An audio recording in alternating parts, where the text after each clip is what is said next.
भारत विकास से चरणों में वंदन। हमारे भारत विकास परिषद की आराध्या माँ भारती प्रेरणाकुंज स्वामी विवेकानंद जी के श्री चरणों में वंदन। मंचस्थ विद्वज्जन सुधी के सदन, आप सबको प्रणाम। सबसे पहले बधाई महावीर दिव्यांग सेवा समिति, भारत विकास परिषद और वो ट्रस्ट जिनके सौजन्य से इस तरह के मानव सेवा के कार्य को अंजाम दिया जा रहा है। हमारे संस्कृत के मनीषियों ने लिखा कि तर्क है प्रतिष्ठे सदैव विभिन्ना नगो श्रिय शतः प्रमाणम धर्मस्य तत्वं निहितं गुहायां महाजनो येन गतस्य पंथा। अंतिम पंक्ति बार-बार सुनते रहे हैं। उसके पहले ऋषि ने कहा कि जब समाज में कुछ काम करना होता है, किसी व्यक्ति को कुछ करना होता है, तो वो चिंतन करता है कि मैं क्या करूं और क्या नहीं करूं। करणीय और अकरणीय के मध्य में जो भेदक रेखा खींचने का समय आता है, तो उसके सामने सबसे पहले तर्क आता है। वो तर्क करता है कि मैं करूं या नहीं करूं। लेकिन ऋषि ने कहा तर्क अप्रतिष्ठा, तर्क को कभी प्रतिष्ठा नहीं मिल सकती। माननीय टूगर साहब के तर्क को बढ़िया साहब काट सकते हैं, इसलिए तर्क कभी प्रतिष्ठित नहीं हो सकता। एक ऋषि कहता है अगले चरण पर चलिए। तर्क है प्रतिष्ठा श्रुतियों विभिन्ना। जब तर्क काम नहीं करता है तो श्रुतियों पर जाता है व्यक्ति। हमने सुना है हमारे बुजुर्गों ने ऐसा कुछ किया, कुछ श्रुतियां सामने आती है, एक को दूसरी श्रुति काट जाती है, श्रुति से भी काम नहीं चल पाता। श्रुतियों विभिन्ना नको ऋषि शतः प्रमाण। जब ये दोनों काम नहीं करते हैं तो ऋषि के मत पर हमें जाना पड़ता है। लेकिन ऋषियों के मत इतने उलझे हुए हैं कि सामान्य व्यक्ति की समझ में नहीं आता है मुझे क्या करना है क्या नहीं करना। तो फिर कहाँ जाए? फिर धर्म के मार्ग में व्यक्ति चलता है, लेकिन धर्मस्य तत्वं निहितं गुहायां। धर्म का तत्व बड़ा गूढ़ है, उसको हम समझ नहीं पाते। रहीम हमारे हिंदी के रचनाकार हुए अपने नागों के रहीम ने लिखा कि रहीमन बात अगर बेटी कहने सुनने की नाही, जे जानते कहते नहीं और कहते जानते नहीं। जो जानते हैं वो कहते नहीं और कहते हैं वो जानते नहीं। धर्म के तत्व में जाकर भी गूढ़ में फंस जाते हैं। तो फिर क्या करना चाहिए? अंत में ऋषि ने हम साधारण लोगों के लिए सीधा सा सूत्र दिया, महाजनों ये गतः से पंथा। महान समाज के पथ प्रदर्शक, समाज के अग्रगण्य लोग जिस रास्ते पर चले हैं वो रास्ता हमें अपनाना चाहिए। और ये दोनों समितियां और ट्रस्ट उसी रास्ते पर चल रहे हैं। हमारे समाज के अग्रगण्य लोगों ने, हमारी भारतीय ज्ञान परंपरा के मनीषियों ने, हमारे समाज के उन सुधारकों ने रास्ता दिखाया हमें कि जिसको जरूरत है, जरूरतमंद की सहायता संपन्न लोग करें। भारत विकास परिषद का तो नारा ही है विपन्न की सेवा के लिए संपन्न आ गया है।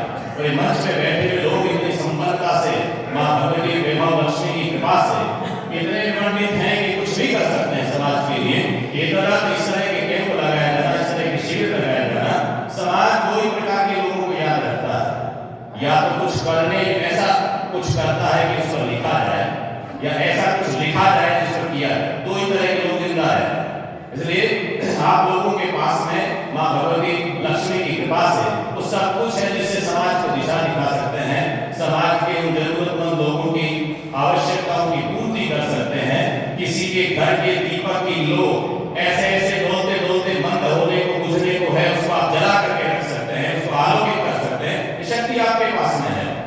गांवों की आंच में आंसू उबाल कर देखो, बनेंगे रंग किसी पर भी ढाल कर देखो, और तुम्हारे दिल की चुभन भी जरूर कम होगी किसी के पांव का कांटा निकाल कर। यदि आपने किसी के दर्द को छीना है, हमारे राजस्थान के कवि हुए अदले बड़े साहब उदय राजस्थानी में आदमी क्या करता है, खुद को छोटा बताता, सामने वाले को बड़ा कहता है। सामने वाले का नाम लेगा तो राम सिंह मल जी सा लगाएगा और खुद के लिए छोटा कहता है। उदय जी एक दोहा लिखते हैं, उदिया इन संसार में देखी बातां दोय। उदय कहते हैं कि मैंने इस संसार में दो चीजें देखी है। उदिया इन संसार में देखी बातां दोय, सुख दीने सुख होत है और दुख दीने दुख होत। सुख दोगे तो सुख की प्राप्ति होगी और दुख दोगे तो दुख की प्राप्ति होगी। आप इस सुख देने का काम कर रहे हैं, सुख संपन्न कर रहे हैं किसी परिवार को।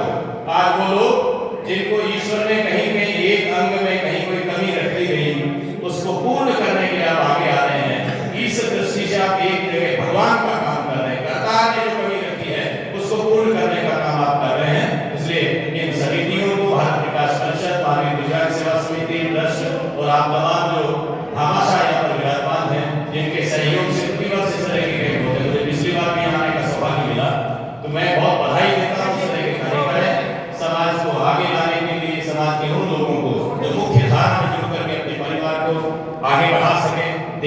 प्रगति में उनका भी समान रूप से योगदान हो सके।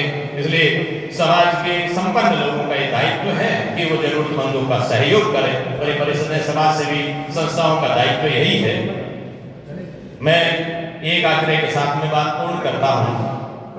आपके इस पूरे लाडनू परिक्षेत्र में बालिकाओं का एकमात्र राजकीय महाविद्यालय लाडनू में खुला है और मुझे सौभाग्य मिला है इस संस्थान में पहले प्राचार्य के रूप में यहाँ काम करने का।